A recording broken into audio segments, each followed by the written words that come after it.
అంటే ఇప్పుడైనా గవర్నర్ వస్తాం మ్యామ్, గవర్నర్ మేడంకి మ్యామ్ అది టెంట్ చేస్తాం మ్యామ్.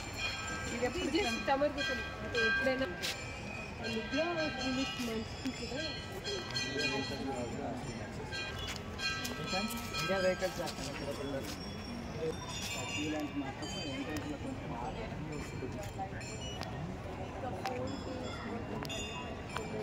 అక్కడ ప్రాబ్లం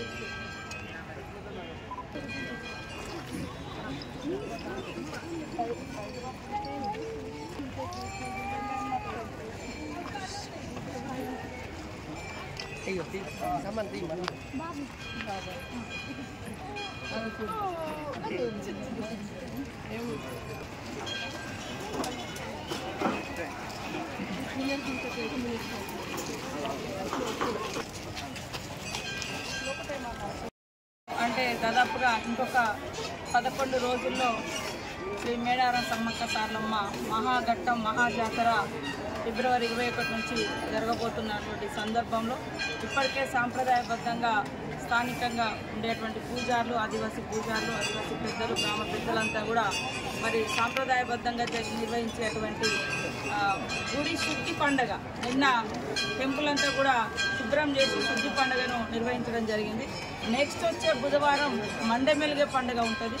ఆ తర్వాత వచ్చేటువంటి బుధవారం నుంచి మహాఘట్టము మరి మహాజాతర ప్రజలందరూ ముఖ్యంగా సమ్మక్క సారలమ్మ భక్తులు ఎదురు చూసేటువంటి మహాజాతర బుధవారం అంటే ఫిబ్రవరి 21వ తారీఖు నుంచి 24 వరకు జరుగుతున్న ఈ సందర్భంగా ఇక్కడటువంటి పూజారులు కానీ అదేవిధంగా అధికార యంత్రాంగం కానీ మరి ఇక్కడటువంటి అన్ని రకాల అధికారులు అందుబాటులో ఉండి ఎప్పటికప్పుడు వచ్చిపోయేటువంటి భక్తుల యొక్క సౌకర్యార్థం ఏర్పాట్లను కూడా సమీక్షిస్తూ ఉన్నారు. కలెక్టర్ గారు, ఎస్పీ గారు, పిఓ గారు, అదేవిధంగా ఎండోమెంటు, అడిషనల్ కలెక్టరు, ఇతర పోలీస్ అధికారులు. నిజంగా గతంలో ఇంత రష్ ఇంత ముందు నుంచి ఎప్పుడు కూడా మనం చూసి ఉండలేము. ఈసారి చాలా ముందు నుంచి ఇప్పటికే జాతర ఈరోజు చూస్తే దాదాపుగా ఇంకా 13-14 రోజులు ఉన్నప్పటికీ జాతర యొక్క పరిస్థితి ఇప్పటికే సంతరించుకున్నది. ట్రాఫిక్ అంటే అన్నీ కూడా సులభంగా అయ్యే విధంగా పోలీస్ యంత్రాంగం కూడా ఎప్పటికప్పుడు మానిటరింగ్ చేస్తున్నటువంటి పరిస్థితి, ఎక్కడ కూడా ఇబ్బందులు లేకుండా.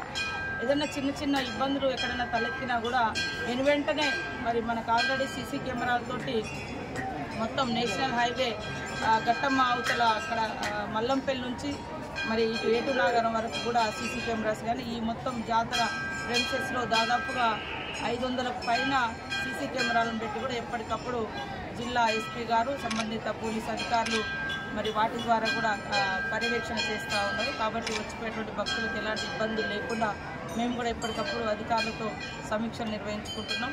ఎలాంటి భయం లేకుండా భక్తులందరూ స్వేచ్ఛగా సంతోషంగా కుటుంబంతో తరలి రావాల్సిందిగా పేరున కోరుకుంటా ఉన్నాం. అందరికీ మా స్వాగతం, సుస్వాగతం.